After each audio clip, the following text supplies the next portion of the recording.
This is the world record speedrun for Dark Souls all bosses. It will include post-commentary to both entertain and mainly educate about the inner workings of the run. If you'd prefer to watch the raw recording of the run, there's a link to it in the video description below. This run is performed on the remastered version of the game, which is important as there are big differences between the original and remastered releases, thus they make for two separate leaderboards. The goal of this run is to slay all 26 bosses the game has to offer, DLC naturally being included as it has 4 bosses in itself. Throughout the run, you might notice the timer on the right pausing. This is done automatically, and it is because we use the in-game timer to time the speedruns. Such timing method provides the fairest competition as it minimizes the discrepancies between different machines and platforms. Utilizing the save and quit mechanic is allowed as long as we return back to the game immediately on the same character. Before you ask why the game is in Japanese, it is because returning to the game after a save and quit is about 1 second faster on this version compared to the others. However, since the in-game timer is used, it has no effect on the final time of the run itself. It simply increases my efficiency. For the route of this speedrun, both the starting class and the starting gift are important. We begin as Thief with black fire bombs. This is so that we can carry both the master key and bombs at the same time from the beginning. The key will be used several times throughout the run, and the bombs are a vital part of it as well, as you will see. The first minor glitch in this run is breaking the wall at Oscar without using the boulder. The chosen undead's stand-up animation has destructive properties, in case they got stuck somewhere before quitting out. Utilizing the save and quit while standing right next to the wall makes it break after returning to the game. You will see this glitch being used one more time in Sense Fortress. Right after talking to Oscar, we will use the dark sign to return back to our last bonfire, which has been set to the second one in Asylum instead of the first. This is because we managed to kill Asylum demon and run through the cage door before the victory achieved screen appeared, so we obtained the bonfire automatically without having to rest at it. Throughout the entire run, you will see me toggling my right hand weapon. This is because toggling at the start of a sprint animation allows us to start sprinting a little bit earlier. It is not a big time save, but throughout the entire run, it adds up to about 2 or 3 seconds. If you see some early game bosses being skipped, don't worry, we will come back for them later, as coming back to kill them with better gear is faster than slaying them early. My ultimate goal has been to get under 1 hour, 1 minute and 50 seconds. This run is run number 3632. I really hope you enjoy it. I mean, I don't think that's gonna be the case, but customers are the ones benefiting if there's competition, so... Because sorceries will be utilized as the primary damage source for most of the run, it is of utmost importance to free Griggs from Lower Undeadburg. Although we possess the Master Key does not actually open his door. Instead, we need to obtain the Residence Key from the Undead Merchant. You can do so by purchasing it from him for 1000 souls, or killing him, where he drops it right into your inventory. This is what we will do here. Right after that, one of Lower Undeadburg skips is being performed. This one utilizes the fact that we can quit out while reaching the railing, making sure our position is stored on top of it before dropping down further to the Lower Undeadburg. PP customization? The fuck?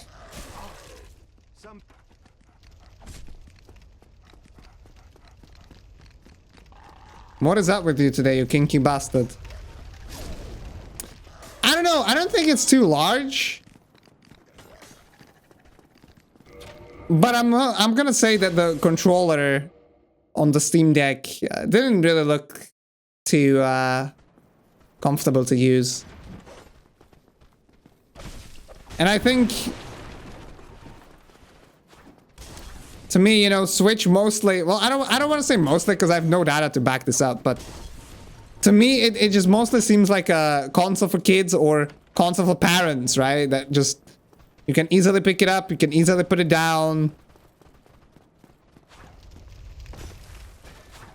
And I think the simplicity of a console is gonna be lacking from the Steam Deck, even though they're obviously trying to, like, simplify it, but... I just don't think it's gonna be the same kind of experience.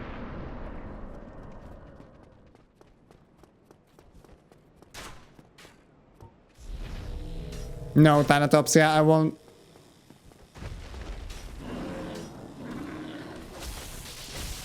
If it teleports you to the start of the game, then you are too slow to get past Asylum Demon.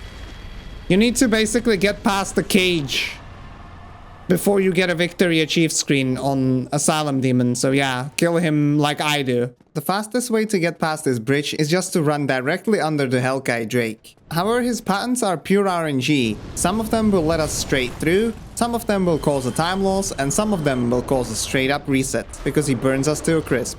I got the most optimal pattern in this run, and while we're under him, we will also pick up the 1000 soul.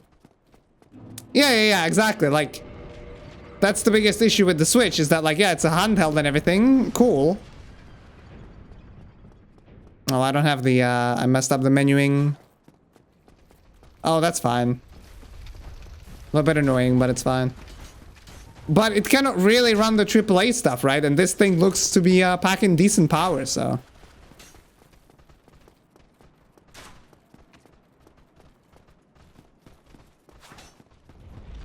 Don't think it's gonna flop as badly as their first attempt to make a Steam PC.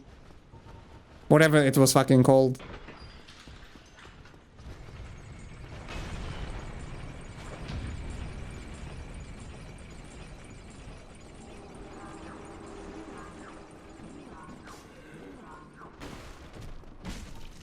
Right before entering the Gargoyle's boss fight, we will chug a precisely aimed firebomb. This firebomb will explode just as the fight begins.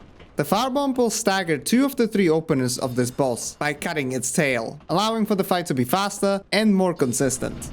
Unfortunately, in this run, we get the 3rd, instant fly-up opener, where the tail doesn't get cut by the firebomb. However, the Gargoyle still takes damage, so it's not so bad. That seems to be a pretty big theme in Elden Ring. The red and gray hair.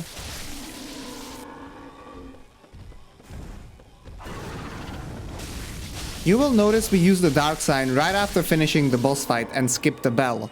This is because of 2 skips that allow us to do so. The Sensgate skip and also the Golden Foggate skip in Anor Londo. I will explain both of them in more detail later and also elaborate on the routing that allows us to do this.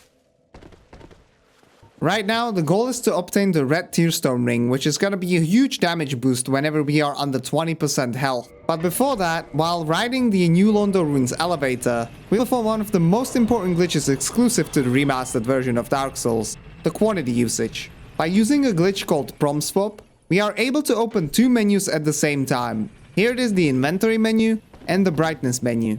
By overlapping the prompt to reset brightness to its default settings, over the use item prompt when using a consumable, a previously stored quantity may now be input into this prompt. And as such, it allows us to use a soul we possess only once, 99 times. This time, the quantity was stored by simply going through a loading screen, where the game sets the internal value to 0, allowing for up to 99 to be selected. You will see this glitch utilized 2 more times in the run, one of which will use an even higher quantity. I think, as was pointed out, they're not really targeting the same kind of market.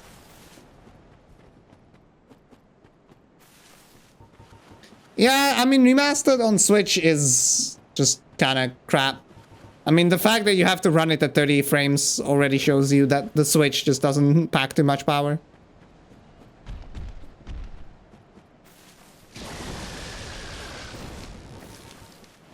If it's successful, more games will become fully compatible with Linux.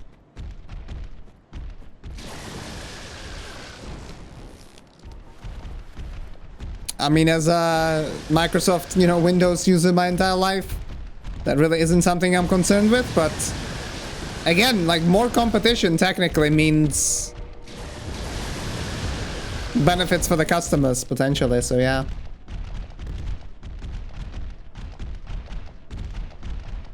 Hey, what's up, Sermo? How's it going? Can this category still save another 10 seconds? Yes. So 10 seconds would be pretty nice. It was 6:13. Damn, that was actually pretty awful gargoyle time. What the hell?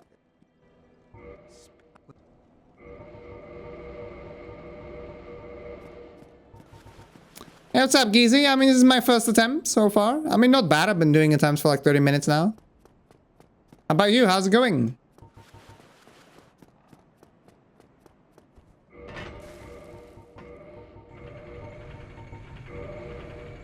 Hey, Cutmato, how you doing, dude? What's up? Hello, Cheetahs. Hello, Tom. What's up, dude? May this be a new world record run? Well, we'll see. I mean, it's gonna be a pretty bad start if I get a slow hello right now. The upcoming sequence break is called the Sensgate skip. It abuses a state of the game called the death cam. The death cam is regularly activated by falling off of a platform to our death. It is supposed to provide a more cinematic feeling, but also stops everything in the game from loading or being deloaded. This is because the developers expected us to die and wanted to save resources and also prevent weird loading occurrences when traveling vertically. However, in this particular case, the trigger for the death cam and the kill box, which reduces the chosen undead's health bar to 0, do not overlap completely, and by baiting a holo and then performing a parry and riposte, we can put our character through the wall and, if positioned correctly, hit only the death cam plane on top.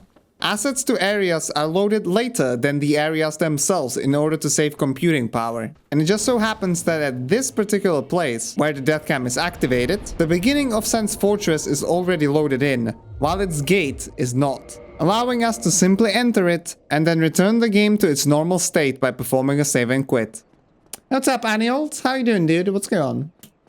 To buy a phone just to work in the home office, though? It is so hot. Sorry to hear that you're dealing with the heat. Hopefully the fan can help out at least a little bit, but when the air is too hot, it doesn't really work that well.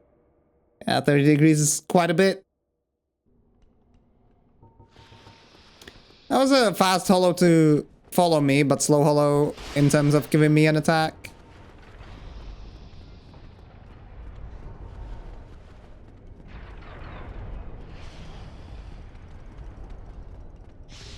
Yeah, I did see it. That's why I'm saying that you're a kinky bastard. Internet hero. We need to free Logan in order to progress his quest line and obtain stronger sorceries for the run. He is trapped behind this breakable wall. The same glitch from the Asylum can be utilized to break it, but simply walking up to it and quitting out is not possible, as the ground next to it has an unstable property. This means it would not store our position. Instead, we will drop on a cage right next to it and then jump directly towards the wall, getting past the unstable ground and being able to break it standing up right next to it. Instead of 72060. Yeah, that's another thing. Like, I feel like more consoles should do what the Demon's Souls remake has done, where you can basically select like a higher quality mode with less frame rate or lower quality mode with more frame rate. The issue is that they don't really want to do that on consoles. Because, you know, plug and play, haha. Doing grad certificate in molecular biology, but it's a pathway to get to my master's. Ah, okay, I see. Well, as a fellow post-grad now myself, I wish you best of luck.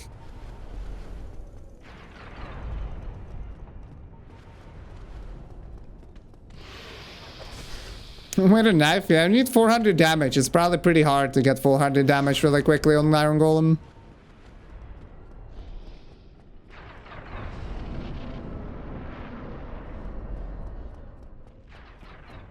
I mean, I wouldn't know, Mike. I mean, there are not that many titles with exclusivity to the PS5. Dealing 400 damage below Iron Golem's knees makes him stagger. Further 200 damage to the same place will make him fall on his butt. With a proper setup, we can angle Iron Golem so that he falls off the bridge completely, making the fight very quick.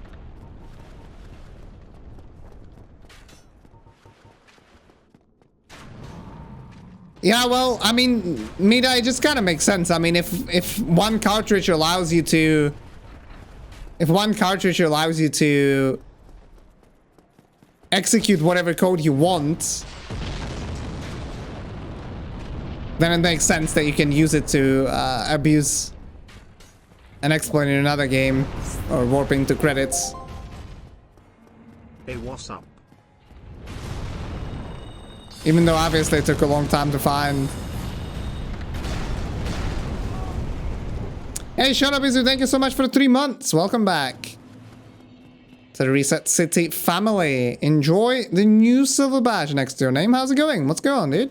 There are two important things to note here. First, notice we don't take the Anor Londo bonfire, but we will still need it later. Keep that in mind for after the Ornstein and Smough fight. Second, instead of taking the elevator, we will perform a glitch called the Fall Control Quit Out.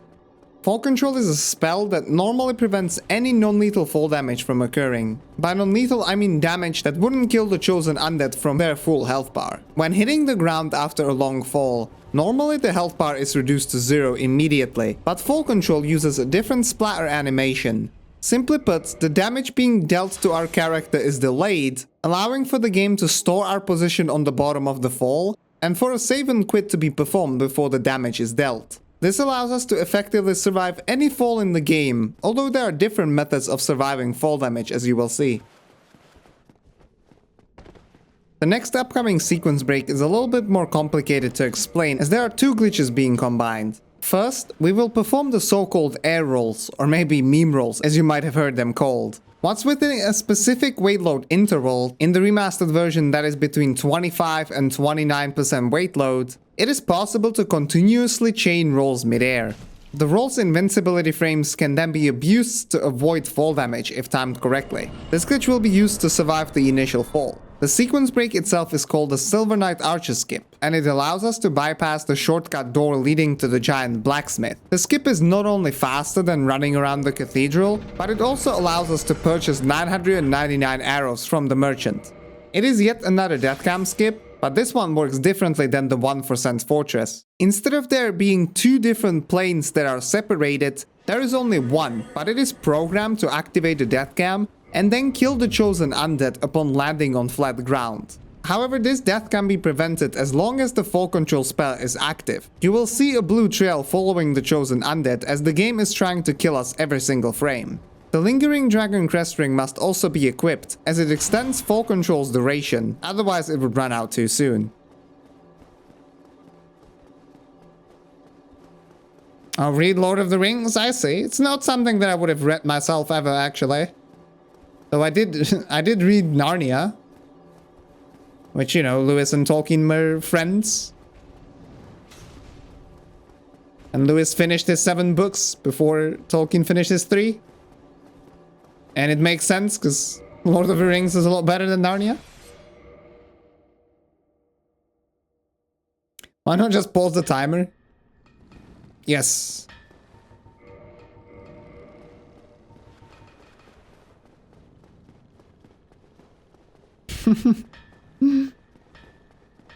I mean, that's the only way to go fast, Mita. That's the only way to go fast. Coming up is the Ornstein and Smough boss fight. It is one of the biggest run killers of the run because of the varied RNG on Ornstein during phase 1, but even phase 2 with Smough alone can be problematic. This encounter might be the most skill intense with sorceries throughout the entire run, as there are several scenarios where manual aiming and other skills might need to be utilized.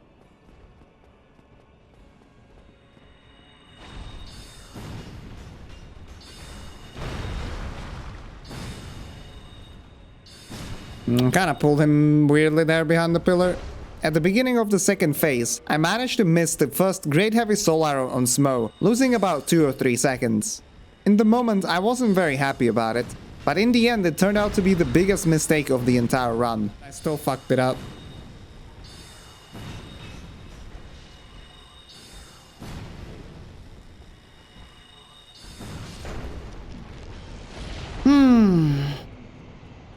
Well, let's see what this is. What was the golem time? 34?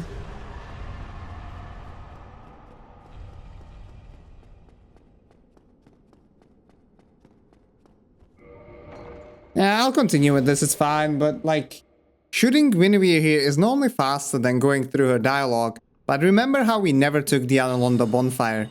Once Anor Londo goes dark and we die in it, it sets our last bonfire as the Anor Londo bonfire by default.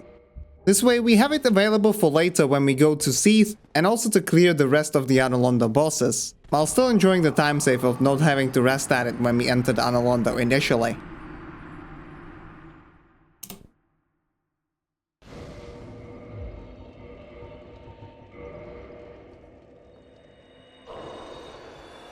At least got the dupe first try. Well, magic is the fastest route in all bosses, yes. Every other category besides all achievements will use the Black Knight Halberd.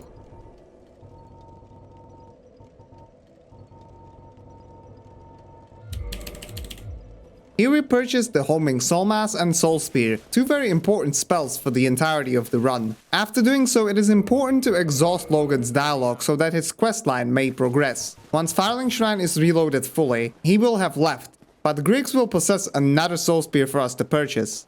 This is very important, as there is no mana in this game, and the spells are limited by an absolute number of casts. Without enough Soul Spears, we would run out of spells during most of the boss fights, especially in the DLC. The fastest way to reload Firelink is to go and kill Stray Demon. We don't use the newly acquired spells, as attuning them would be about 2 seconds slower than just using the Great Heavy Soul Arrow. Is it? Moose swapping. I don't know, I haven't read The Witcher. The only Witcher stuff that I've consumed is the series and the games.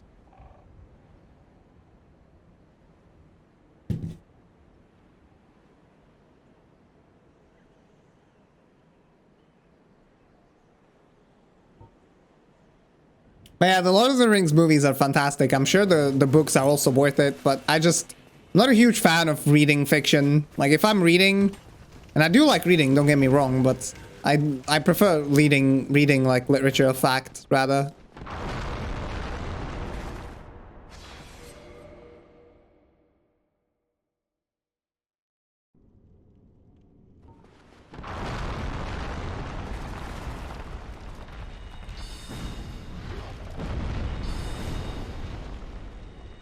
I haven't read anything from him either. Thanatopsia.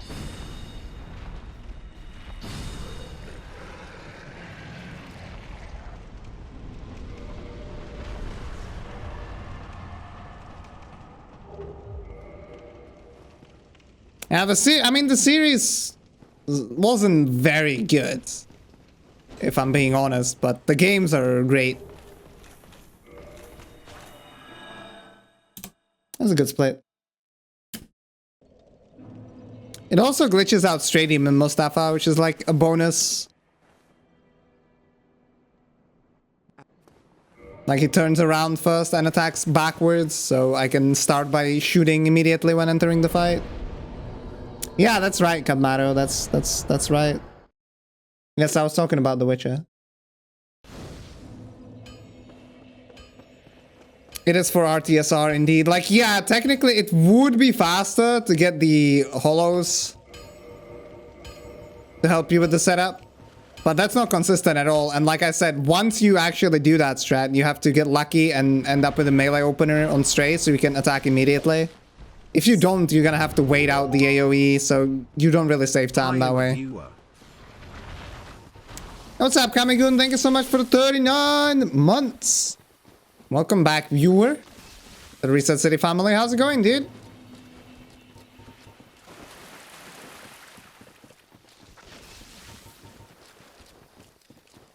Well, I hope that the warranty repair doesn't take too long. As with my earbuds. Send it in, they only acknowledged it.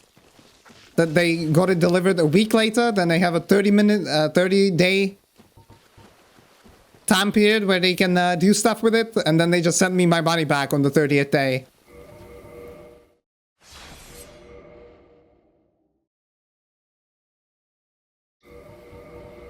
Yeah, being able to like read up on individual stories is always good if you don't have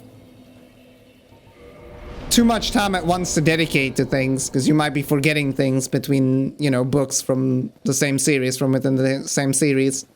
And also, if there's something you don't enjoy, you can just skip it.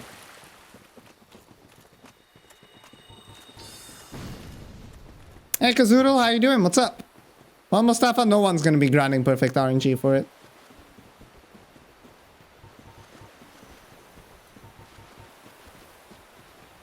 Had to cut a lot of content? Yeah, the series...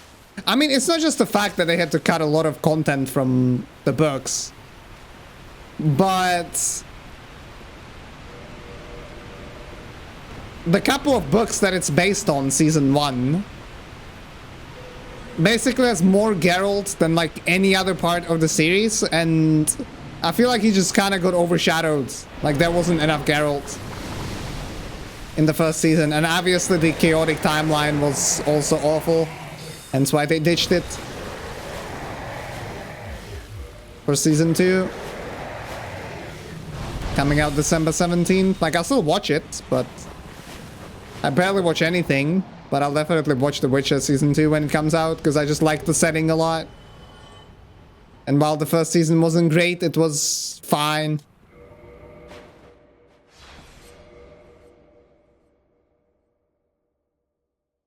After freeing Dusk in order to gain access to the DLC, we will now also proceed to summon her on the other side of the lake.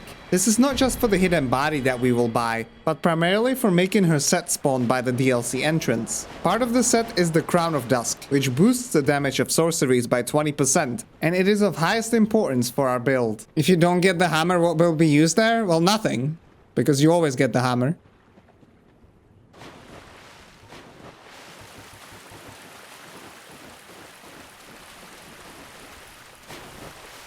In Prepare to Die edition routes, you might use the heavy weapon that you picked up, like the Dragon Tooth or Black Knight Greatsword. Or technically 999 pikes, yes. Well, you would have to figure out a different RTSR setup. I mean, it's true, like, Jaskier was the best part of the Netflix series, pretty much. Him and Geralt were really good together.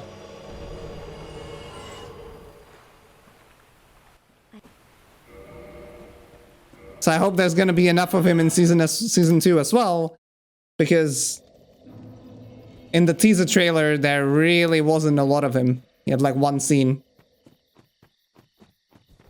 Of course you can understand the chaotic timeline better if you've read the books.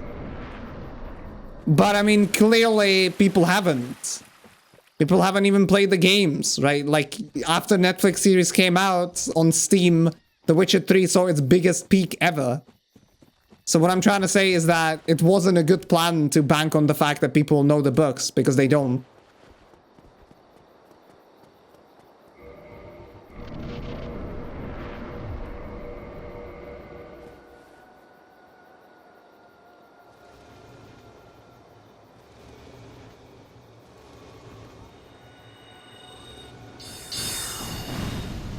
If it wasn't worth it, then I wouldn't get it. What kind of a question is that?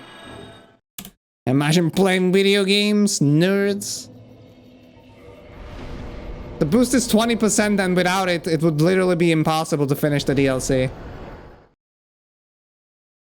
Hey, what's up, Derpa? How's it going? Welcome back. Thank you for the luck. What's going on, dude? Hope life has been treating you well. Or honestly, it doesn't matter what order I do it in. I could do Sif first, I could do Seath first. The following sequence break works precisely the same way as the Silver Knight Archer skip we performed earlier. The Golden Fogate skip, as it is called, does precisely what it sounds like. It allows us to skip past the Golden Fogate leading to Duke's Archives. Performing the skip itself is naturally slower than just walking into the Duke's Archives, but this is where the bigger picture comes into play. There are several bonfires in Dark Souls that are unwarpable, and the garden bonfire we took earlier is one of them. That means we want to keep it for as long as possible before everything in the garden is done. That will be killing Hydra and Butterfly, which we had already accomplished, and also killing Sif, and then heading to the DLC. However, in order to access the DLC, one must first go to the Duke's Archives to obtain the Broken Pendant. Without this skip, we would need to dissipate the Golden Fogate, which could be done by either ringing both the Bells of Awakening and then placing the Lord Vessel, or by killing Sif and 4 Kings and placing the Lord Vessel. The issue is that at the end of the run, we still need to return back to the Filing Altar. Taking the Abyss Bonfire is an option, but that would mean we would lose the one in Darkroot Garden instead, and have to run all the way back from Undead Parish. Ringing the bells would require us to do Lost Izalith early, which is a lot slower than coming back there with Darkbeat in the late game. If you could kill 4 Kings without killing Sif, there would be no issue with taking the Abyss Bonfire, but since we need to go to the Darkroot Garden first and take the bonfire there, it is not a viable option. Thanks to this skip, however, we can now postpone killing 4 Kings all the way until after the DLC, when we don't need the Darkroot Garden bonfire anymore, and then just proceed to take the Abyss Bonfire and use it at the very end of the run to access Filing Altar one final time. So to summarize, the Golden Fogate skip being performed loses time on its own, but it allows us to skip both the Bells of Awakening, and thus overall saving time, because especially the Gargoyle Bell takes a long time to ring. Kill many runs. Hey, what's up, IC? Well, I don't know. It's the first run, so we'll see about that. I mean, there isn't much stored luck anymore. The only luck I need is for the internet connection to not go out, but there's pretty good weather, so it should be all good. How about you, man? How's it going? Hello, Cravando. Good to see you. How's it going? Going good for me so far. Right now, we will perform the Duke Upwarp. The way this works is relatively simple. The elevator's default position is on the bottom. We send it up and then quit out. The way assets load in this game can be a little bit peculiar, and what actually happens is that the elevator loads in its default position on the bottom, and as the game loads in, moves to the top immediately. If we store our last position right next to the elevator, we can have it take us with it. If our position is stored in the correct precise spot, we can end up out of bounds and jump on top of the elevator, allowing us to access the strong magic shields via a full control quit out very quickly. The strong magic shield will be utilized in the DLC to do the so-called Golfless Kalameet, which I will explain later. Are you in a PB pace? Yes. So you're fighting him 5 times? That's yeah, that's a good sample rate. Good sample size, rather.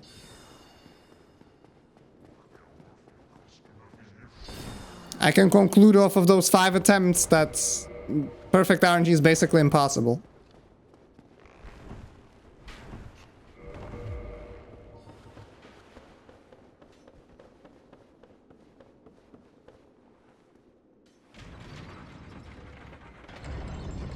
I'm from the Czech Republic. Well, I do actually have a visual cue. But you can react as well. I prefer not to react, because reacting is a little bit slower. Like, you can quit out earlier and save extra frames.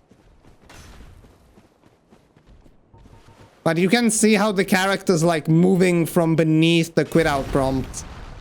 So, yeah. Hey, Blondie Gaming, how's it going? What's up?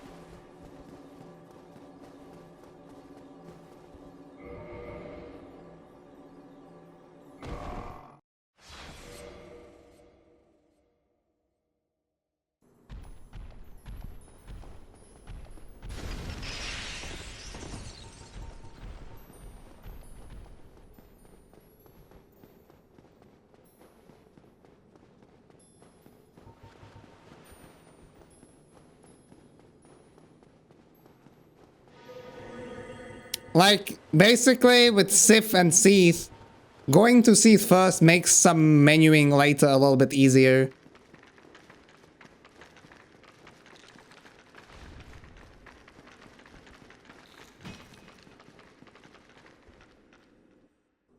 So I don't have to worry about equipping stuff here instead of just unequipping it. But yeah, it virtually doesn't matter.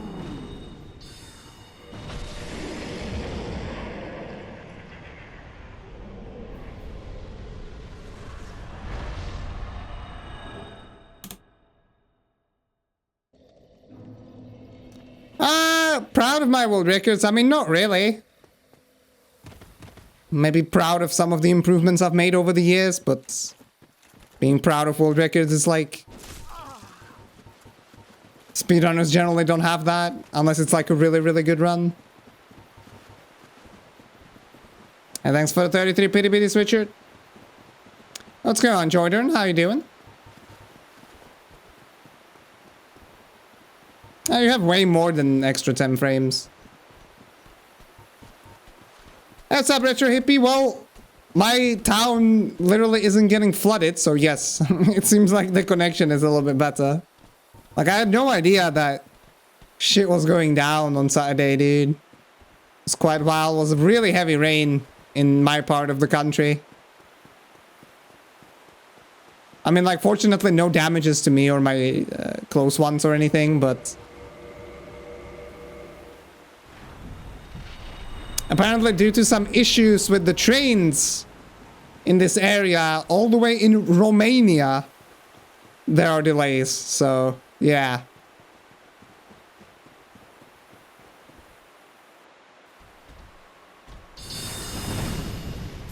Well, there you see a perfect RNG for the first time.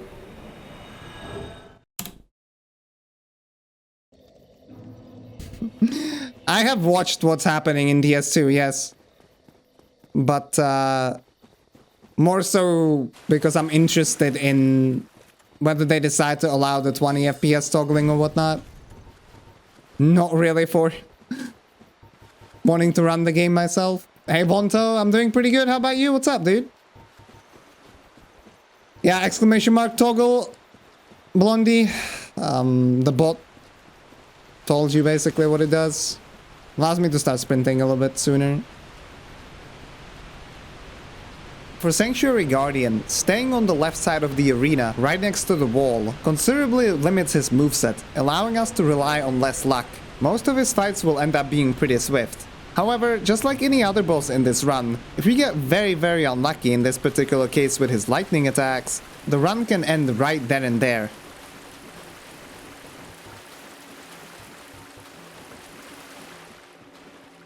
And if you don't know what's happening with DS2, essentially they discovered that if you lock your FPS to 20, there's like a pretty massive skip that can be done because collision changes. And now there's a pretty big debate of what to do with it, whether to allow it or disallow it, or because, you know, you're like limiting your frame rate through an outside source, so that's a little bit can be a little bit finicky. Or whether to like split categories, you know, where one category allows it, the other one doesn't. So yeah, there's still a pending decision there.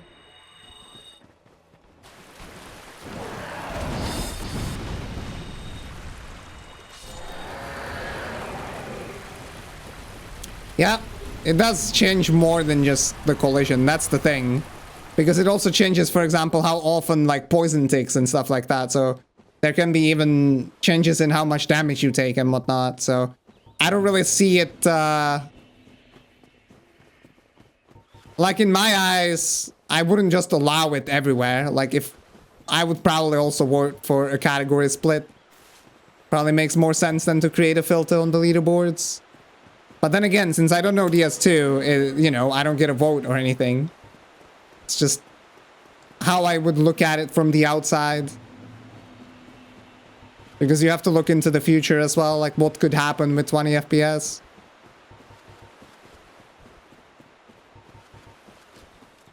Yeah, TK, but Baby Jump mod is basically making a broken mechanic work as intended, so... Like, you always have to balance out purity, but also fun and accessibility, and the Baby Jump mod just makes sense to exist. Hey, Sir Schumer, what's up, dude? Thank you for the luck. I'm doing pretty alright. How about you, man? With Artorias, both melee and jump are good openers. We got a little bit unlucky this fight, as one of the homing Sylmas projectiles left us at the beginning of the fight and didn't connect. All of the orbs need to hit Artorias in order to have the optimal fight. This caused us having to use one more Soul Spear than would be necessary.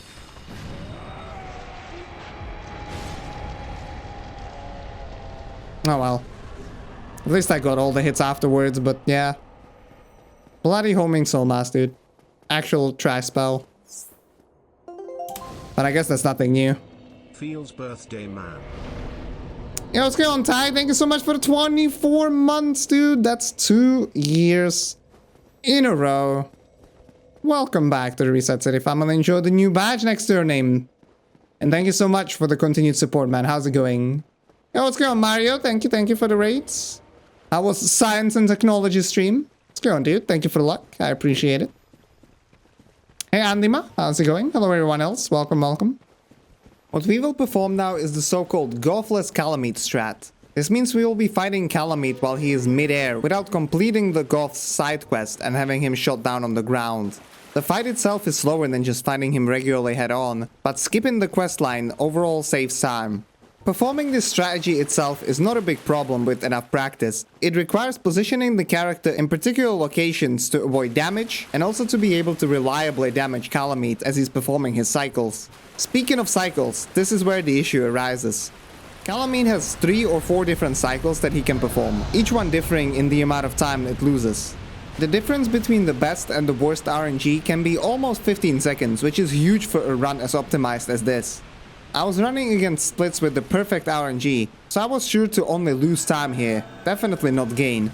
The record ended up getting about average luck, losing around 7 or 8 seconds, which doesn't sound like much, but it ended up constituting the biggest single time loss of this entire run, showing how much Kalameet RNG really plays a role. It can definitely sometimes be a slippery slope, yeah, not with no baby jump mod, but with the 20 FPS stuff for sure.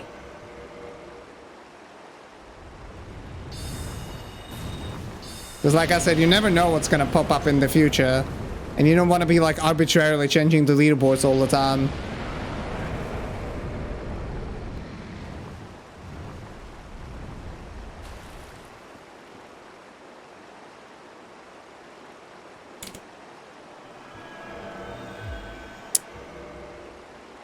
I'm pretty sure this was the long one. What's up, Jab? How's it going, dude?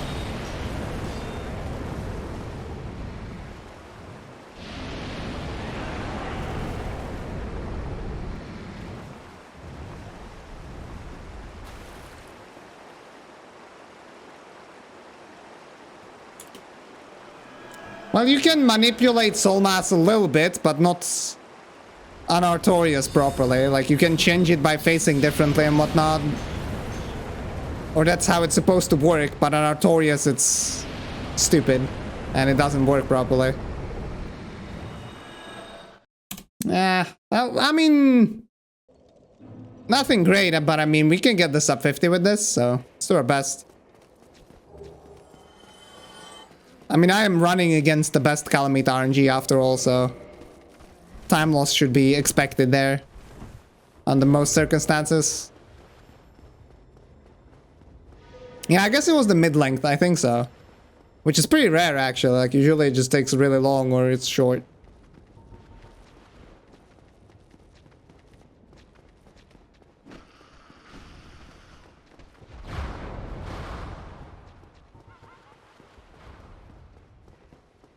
Hey, you're welcome, bad buddy. You're kindly welcome. Grabbing some cheese. Dip it real good in that coffee, brother.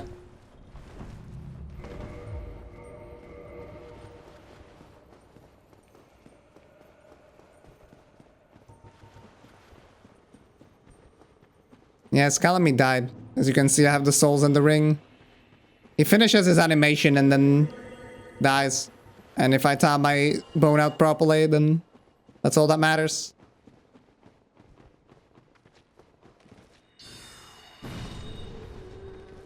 Like, you don't actually, if you kill him this way, you never get the proper victory achieve screen or anything. And yeah, I agree with that, Alibaba. Like, I honestly would... I don't know. It's hard. Like I said, I cannot make an informed decision. The range of time loss on Manas is pretty big. It can go from absolutely nothing to straight up killing the run. What we hope for is to get an overhead attack. After rolling it and putting the boss to below 60% health, we hope that he will give us the circle AoE attack. That can then be strafed, and Manas can be killed without having to deal with any other patterns.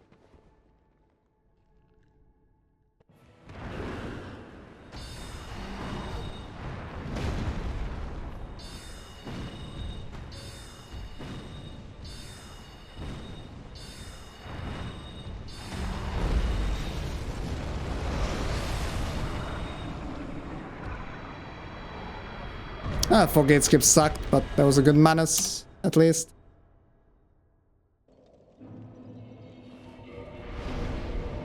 Ah.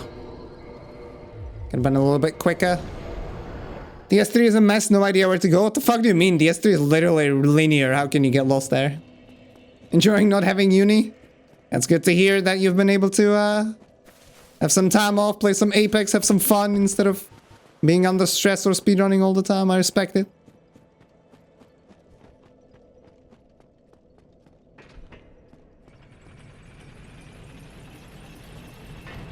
Well, it's forced down through a third-party tool.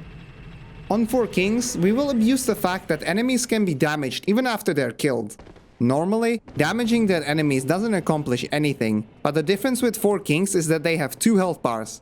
One cumulative, common for all the 4 Kings, and then each king also has his own individual health bar. What we try to do is set up the first king so that his individual health bar is very low just before he is being killed, and then launching a barrage of Darkbeat casts, hopefully dealing enough damage to the cumulative health bar after the first king's death so that we can finish the fight in just one cycle. The problem with this strategy on the remastered version of the game is that the kings die a little bit faster, so it requires very precise positioning. Standing too far will make Darkbeat miss, as it is projectile based. Standing too close, however, means that there was not enough travel time on the projectiles, and the last hit of Darkbeat will not be able to connect with the dying king. There are 2 openers that lead to an insta-kill, which we would consider good RNG. Then there are several others which will lose time. Unfortunately, much like with Kalameet, we didn't get very lucky and ended up with a below average fight, making up pretty much the second biggest time loss of the run. Well,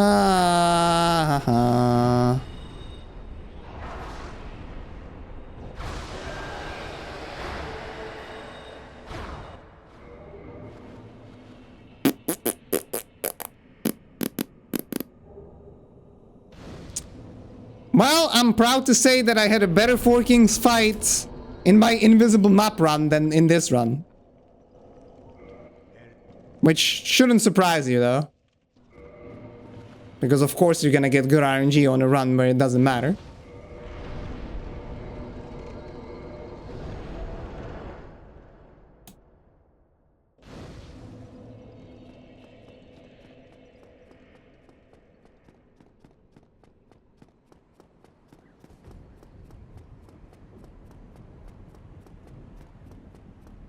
Well, DS Fix, the thing is, DS Fix and its frame unlocking feature is completely disallowed in DS1. What's up, Rob? Thank you for the luck. I appreciate it.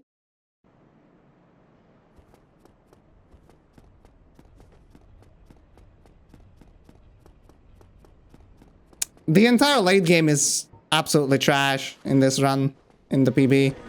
I also, kind of messed up there in the menuing, but it's fine.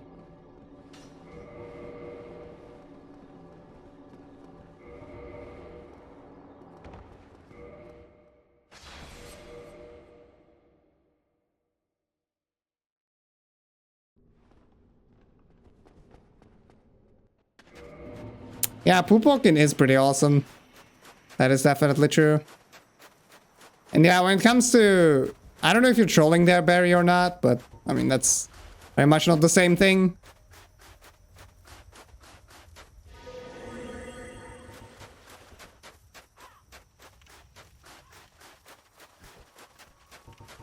I don't know why I toggled there. Because then you get to the territory where, like, you know, what if someone has just a, like, terrible PC and they can run on stable 20 FPS? What happens then? You know, it's all very nuanced. And I only brought up this conversation because I find it interesting. Just like when, you know, Wolf Clip was discovered, I thought the split in Bloodborne categories was too early, without people doing more investigating, but in the end it turned out to be the correct decision. And I think DS2 guys are taking the right approach here.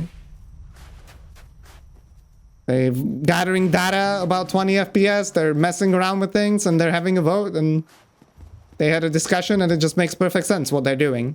And I respect it. And I don't think me or you, as outsiders, can really have a better opinion on it than they can. Also, speaking of Bloodborne, Cookie found a new skip. He found a way to get, like, the blood pellets without having to run towards them, essentially. Because I don't know exactly how the level works there, but you can, like, drop on sandbags, which will not store your position. So you drop on unstable ground, you pick up the pallets, you quit out, and you're back upstairs. Which is pretty dope. Don't know how good or bad the skip itself is, but new skips are always cool. Gwyndolin is the second to last big RNG portion of the run.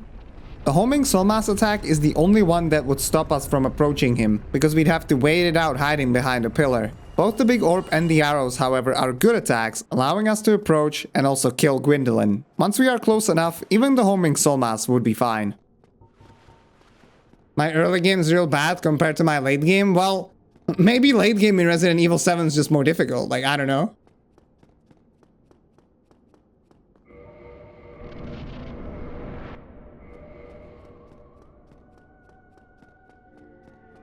You probably reset a lot more in the early game because you have a higher standard for the early game, since it's like right at the start of the run, so you think, oh, I'm not losing that much if I actually reset.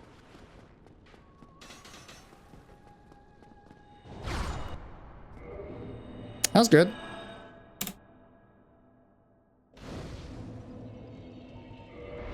Could be that. Yeah, okay, I see, Barry. I can definitely see how using any third-party tool during the run can be controversial, but like I said, you always need to balance out like accessibility and fun along with purity.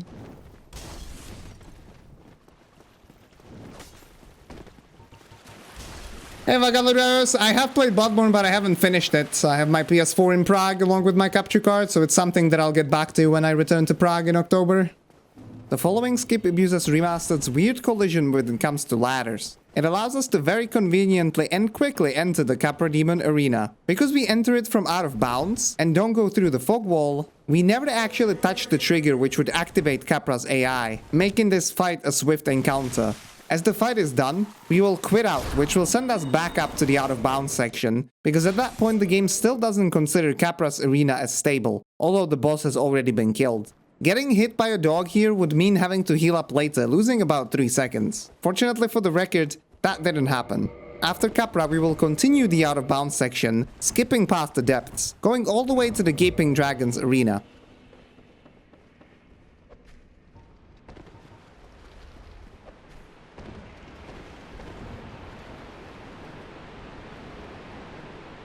However, because the chosen undead is not very good at climbing anything in DS1, this precise jump on the railing needs to be performed.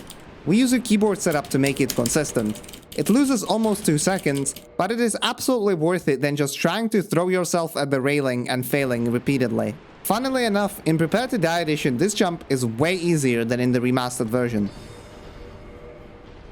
It's actually been over 2 years now, which is kind of insane. Because it was early 2019 before my exams. I lost quite a bit of time there.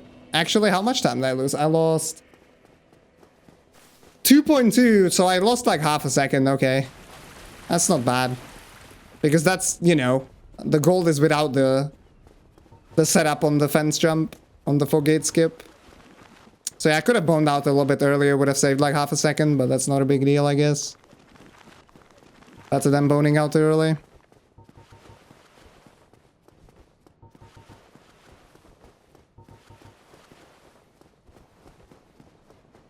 Menses?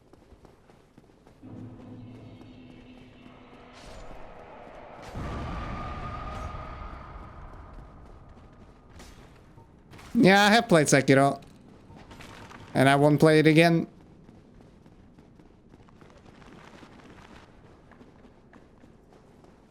Oh, hey, Regal, you got your favorite line.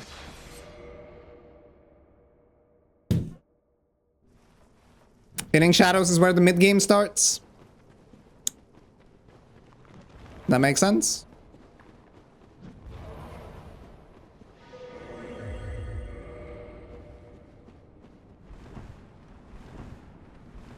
You cannot really objectively judge the difficulty of those games. Subjectively, you might feel like it's harder, and that's completely fine, yes.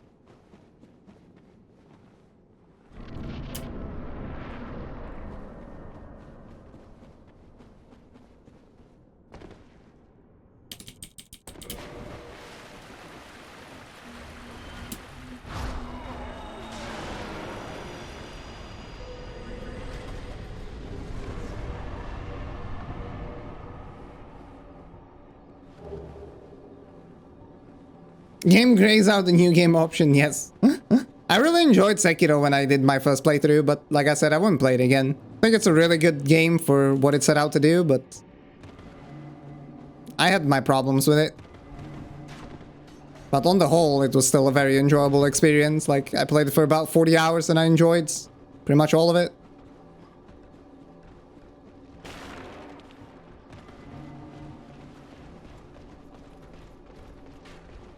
Besides farming some confetti in the dojo.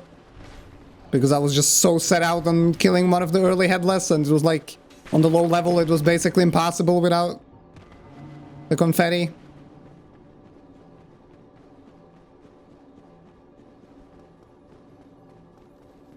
Neon NG6.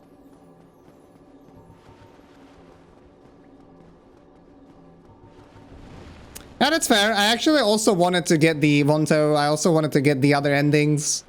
Because, you know, you just, in these games, you save a lot of time by just knowing where to go. But then I was like, eh. And I just watched the endings on YouTube, and that was that. Nito is more or less the last boss that is not fully under our control. Usually the fight will be very swift and smooth, but if he decides to do a scream attack, we might have to dodge it before killing him. The issue would be multiple screams in a row, which could result in the fight losing 10 or even more seconds. It is once again a perfect example of how in 80% of cases the fight might go okay, but in the remaining 20, the run could easily die.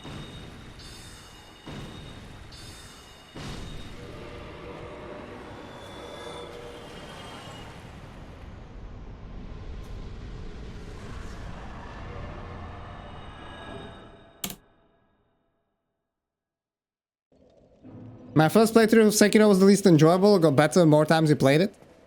Well, for me it was also the least enjoyable and the most. Fat gold, by the way.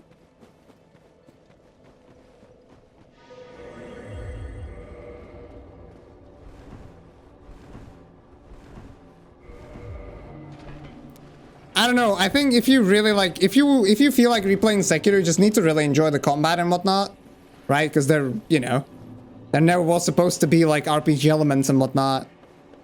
And yeah, to me, it wasn't that amazing.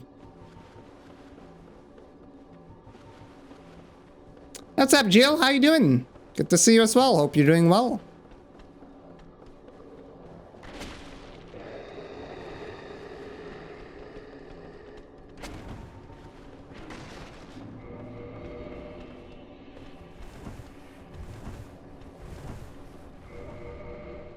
Well, Vikamu, there are issues with getting hit in that manner in, like, all FromSoft games to a degree. I don't know. I don't remember everything exactly anymore with Sekiro. I mean, I played it when it came out, and like I said, I haven't touched it since.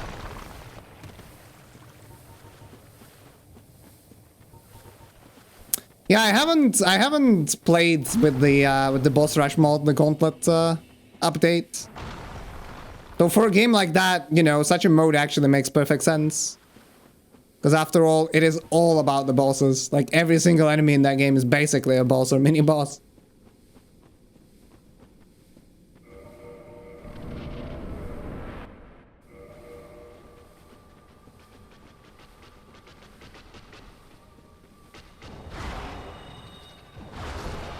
And the fact there was a free update was pretty cool as well.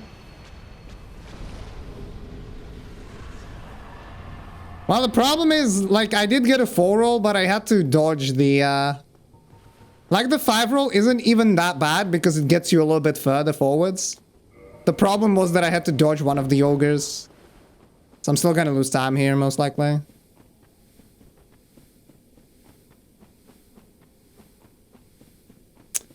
I don't know. I don't know if I agree with every single game having a boss rush mode. But I guess, like, they did shift the balance of focus primarily on the bosses since DS2, so... I guess it sort of makes sense.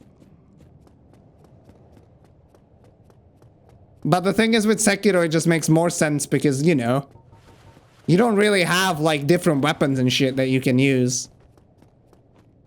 While in these games, you know, there are RPG elements in that regard.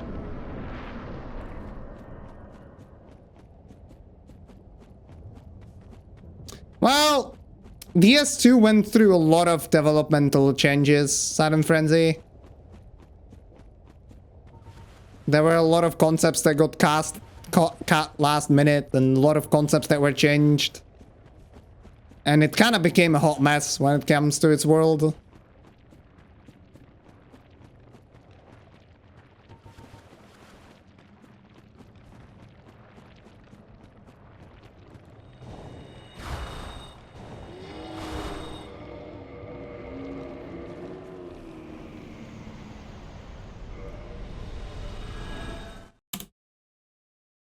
Is there any leveling in Sekiro? There is. There is, yeah. You're like leveling, not stats, but you're like leveling the character still.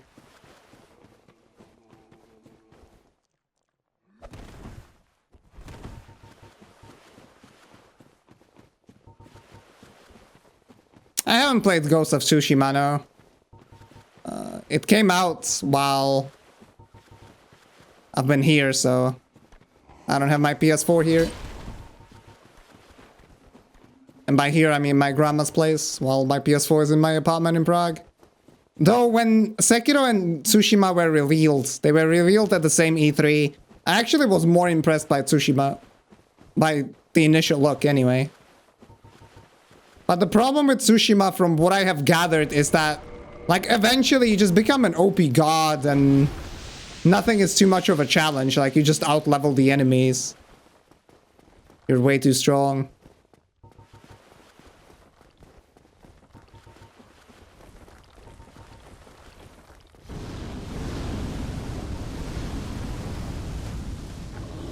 I'm gonna roll that just to make sure. I probably didn't have to, though.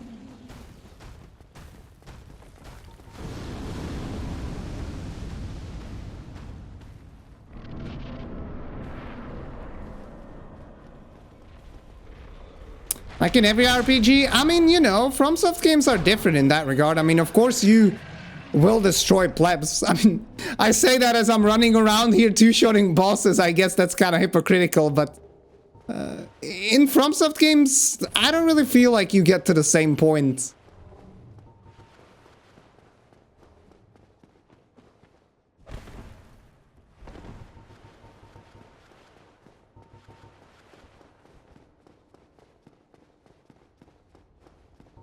Like, you definitely want some scaling. You don't want to, you know, spend 50 hours on the game and then, like, get one shot by the first enemies that you meet in the game. Like, you want to have some sense of progression. Otherwise, like, what's even the point of leveling your character in the first place?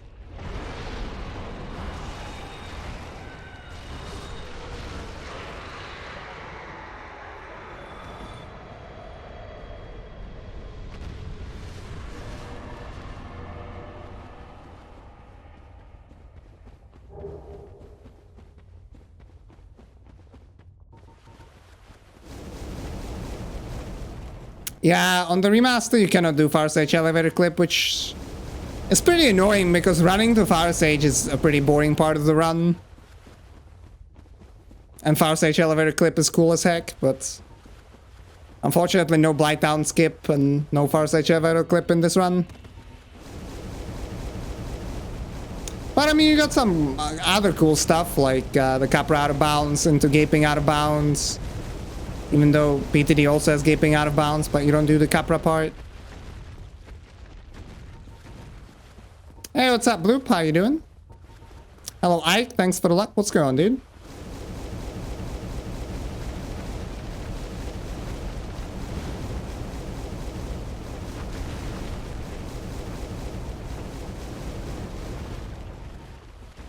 Well, I don't know. For me, for example, DS3, and I haven't played DS2, so I cannot compare it to DS3, but like between DS1 and DS3, I have a clear favorite, and you can probably tell which one it is. Hey, 25 gold, thanks for the host. What's up?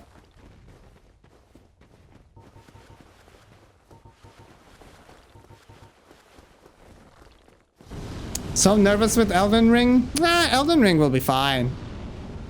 I mean, worst case scenario with a FromSoft game, you're gonna end up getting a game that you're just gonna really enjoy once and then maybe put it away, like me with Sekiro, but I kinda highly doubt that's gonna be the case. I think Elden Ring will be pretty heckin' good. And I'm pretty excited for it.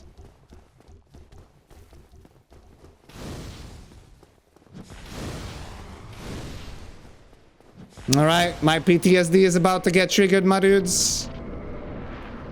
For the upcoming Bed of Chaos boss fight, a notoriously known firebomb strategy is utilized. It is called Talkie Bombs after the Japanese runner who discovered it. This is a pretty nifty strat and saves us a lot of nerves. However, I'm quite well known for actually messing it up on world record paced runs. It's usually only happened on runs that were not that good in the first place. I've never missed a firebomb throw on a run that I would consider really good. That being said, I must have thrown at least 10 PBs to this particular strategy over the course of the past 3 years. Luckily for me, Remastered allows for the mouse and keyboard to be used for this throw, and aiming it with the mouse is a lot easier than with the controller. Alright, not quite 3 hours and 45 minutes. Good bone out as well.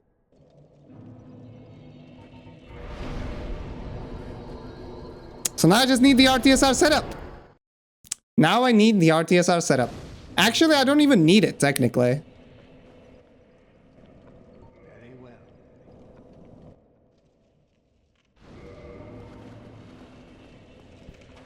But yeah, quite a bit easier when you can see the ground. Not gonna lie. And I got the strat where I saved that one roll.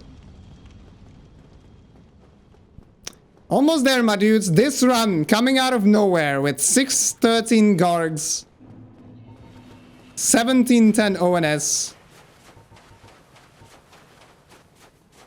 Decent mid game. Average Kalameet. Bad 4 kings. Oh, I didn't equip the RTSR. Haha. I need to do that on the fog wall.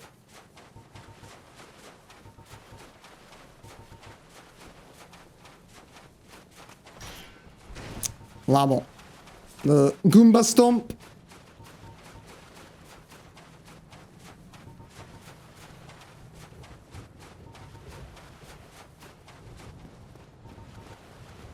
Almost there, my dudes. Almost there. Don't want to die to this guy, and then we are 1 parry away. Okay, I didn't die to this guy. So now we are 1 parry away. 1 parry away.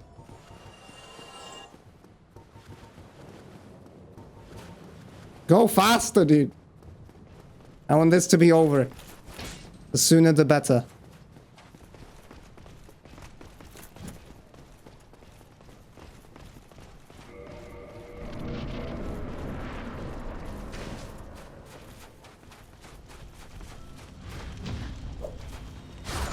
We've done it! 3,632 attempts, dude. Let's go! Yes! Get in there, dude. I saved just 3.5 seconds, but you have no idea how happy I am. This is done! Woo! Oh my god, dude. Out of nowhere. What the fuck? What a mediocre run, and then just late game just goes well. While there are 2 big time losses in this run, those being Kalameet and 4 kings, I could not be happier with my execution. Sure, I've made minor mistakes here and there, but grinding to a perfection in a run that is already as optimized and as luck dependent as this one would be borderline insanity. This speedrun was the culmination of 9 months of hard work, effort, dedication, practice, and small optimizations. I couldn't have done it without the support of my community and without the guys at Speed Souls. Finally, Dark Souls Remastered all bosses can be laid to rest. That is, until something new is discovered. Which, with how amazing this game is and how many secrets there are still hiding, I'm sure is bound to happen soon. I hope you enjoyed the run. If you made it this far, consider giving it a like, as it would really help me out in letting me know that this is the kind of content that people might want to see. Until next time, thank you for watching and have a great day.